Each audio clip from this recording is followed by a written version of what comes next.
दोस्तों welcome to money stalkers. तो इस वीडियो के अंदर हम लोग बात करने वाले हैं मल्टीपल स्टॉक्स के बारे में।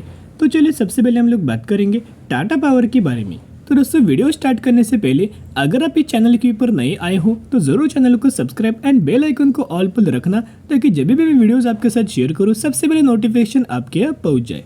तो चलिए वीडियो को स्टार्ट कर लेते हैं। सबसे पहले अगर आप टाटा पावर का आज के दिन का परफॉर्मेंस देखोगे तो ऑलमोस्ट हमें 2.5 से 3% की गिरावट टाटा पावर इस कंपनी के अंदर नजर आ चुकी है एंड 248 रुपीज़ के आसपास हमें टाटा पावर की क्लोजिंग नजर आया हुआ है।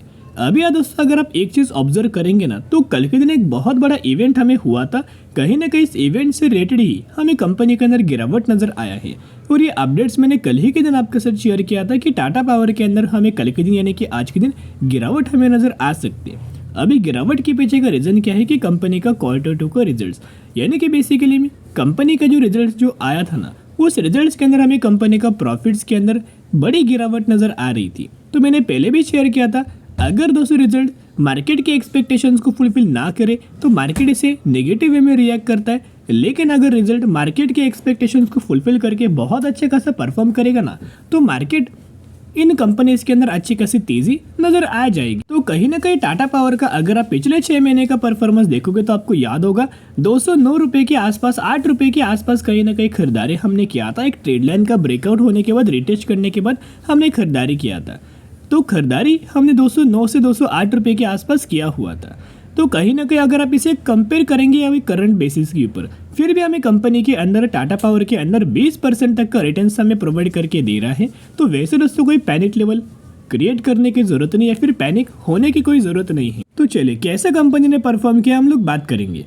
तो यहाँ दोस्तों अगर आप देखोगे तो मैं आपके साथ सबसे पहले कंपनी का टोटल इनकम के बारे में शेयर करना चाहूँगा। तो जो कंपनी का टोटल इनकम है वो पिछले साल 14,180 करोड़, पिछले क्वार्टर में 15,480 करोड़ एंड इस क्वार्टर में 16,030 करोड़।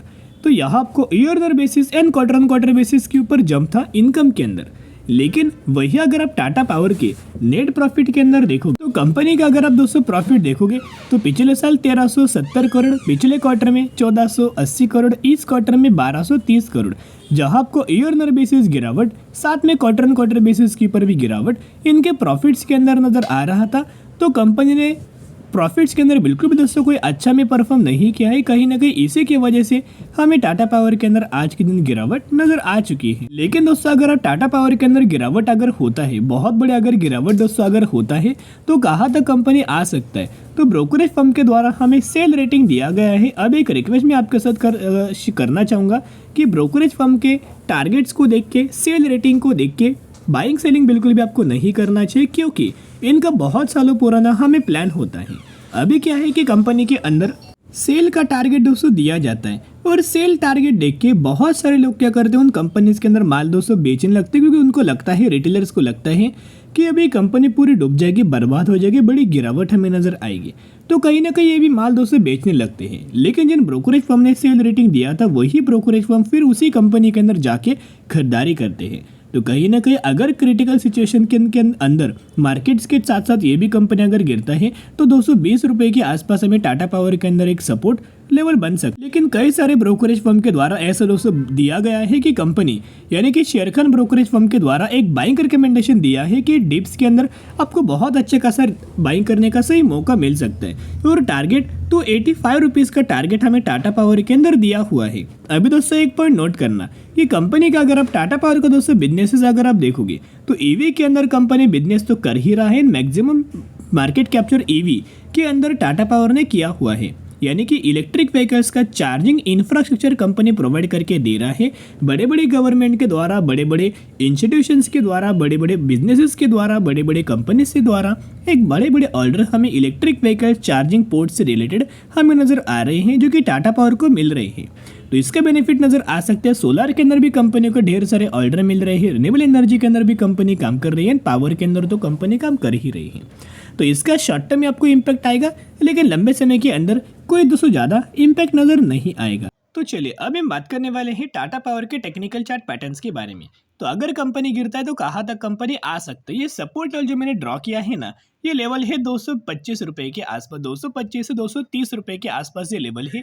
कहीं ना कहीं यही लेवल हमें टाटा पावर का एक सपोर्ट लेवल हमें बन सकता है।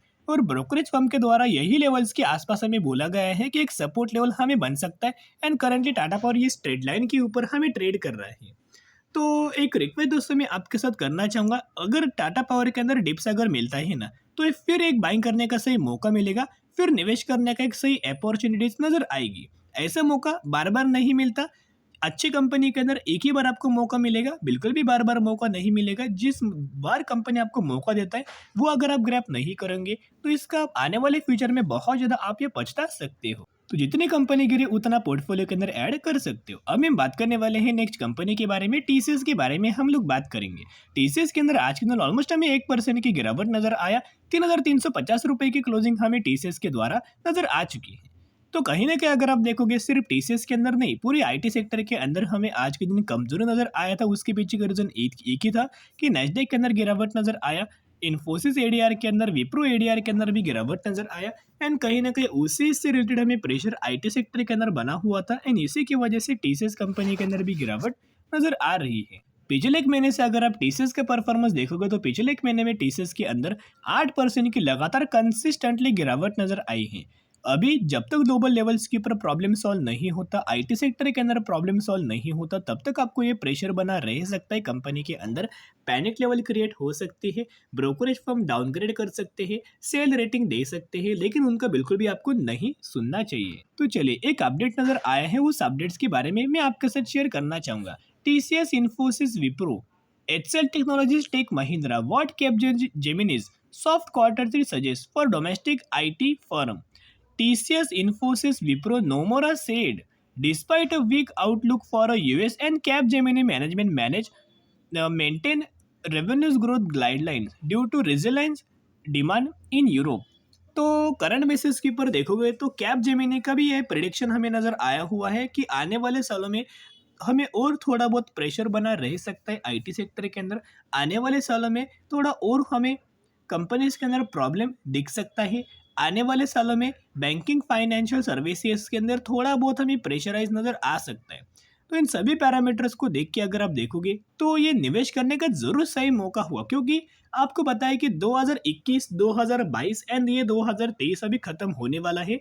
नवंबर का महीना चल रहा है, अगले महीने दोस्तों ऑलमोस्ट एक महीना बचा हुआ है, फिर अगला साल लगने वाला है 2024। तो कहीं ना कहीं अगर आप देखोगे 1.5 से 2 साल लगातार कंपनी के अंदर कोई हमें रिटर्न प्रोवाइड नहीं किया, कोई हमें लगातार तेजी नजर नहीं आया, ऊपर से प्रेशर बना रहा है, साथ में वॉलेटाइल मूवमेंट नजर आई। तो इन सभी रीजंस की वजह से आने वाले सालों में जब कंपनी अच्छा परफॉर्म करेगा, आने वाले समय के अंदर जब आईटी सेक्टर के अंदर प्रॉब्लम खत्म होगा एंड उस समय जब कंपनी ब्रेकआउट करेगा ना, तो आप समझ सकते हो कि 2020 में आपको पता है कि 2020 में कोविड के द्वारा गिरावट नजर आया था, फिर रिकवरी कितना जल्दी नजर आया और 100 से 150% तक का रिटर्न्स प्रोवाइड करके दिया।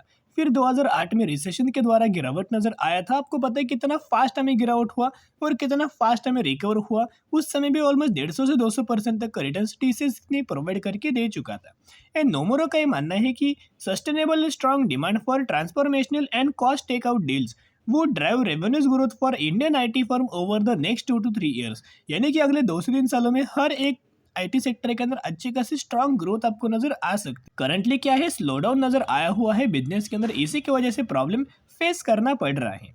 जितना गिरे उतना पोर्टफोलियो के अंदर ऐड करना है, क्योंकि म्यूचुअल फंड्स भी लगातार खरीदारी कर रहे हैं। अभी हम बात करने वाले हैं एचपी एडिसुल लिमिटेड के बारे में, जो कि आज के दिन कंपनी के अंदर अगर आप देखोगे तो ऑलमोस्ट हमें 400% का रिटर्न यह शो हो रहा है। एंड साथ में 96 रुपीज के आसपास ही कंपनी की क्लोजिंग आया हुआ है। एंड एचपी एडिसुल की अगर बात कीजिए तो आपके पोर्टफोलियो के अंदर अगर ये कंपनी होगा ना, तो मैक्सिमम के अंदर आप यह देख सकते हो कि इस कंपनी के अंदर डायरेक्टली हमें ड्रॉप नजर आया, कोई छोटा मोटा ड्रॉप नहीं, डायरेक्टली 76% का ड्रॉप हुआ। तो क्या ऐसा हुआ कि इस कंपनी के अंदर इतना दोस्तों गिरावट हुआ? मैंने कल ही के दिन आपके साथ शेयर किया था कि एचपी एडिटिव्स लिमिटेड का हमें आज के दिन एक स्प्लिट नजर आया हुआ था स्प्लिट रिलेटेड। तो कंपनी ने अनाउंसमेंट किया था 1:5 रेशियो के अंदर स्प्लिट। तो अगर आपके पास 1 शेयर होंगे तो एक के बदले आपको 5 शेयर मिलने वाले हैं, इस तरीके से अनाउंसमेंट किया था। और कंपनी एक समय स्प्लिट होने से पहले 500 रुपये के ऊपर ट्रेड कर रहा था, वो डिवाइडेड बाय 5 अगर आप करेंगे तो उससे रिलेटेड कंपनी का प्राइस एडजस्टमेंट भी नजर आया है। तो ये गिरावट नहीं है, ये स्प्लिट के द्वारा हमें प्राइस एडजस्टमेंट नजर आया हुआ है। तो जरूर कंपनी के बारे में स्टडी करना, एनालिसिस करना, उसके बाद निवेश करने की कोशिश कर सकते हो।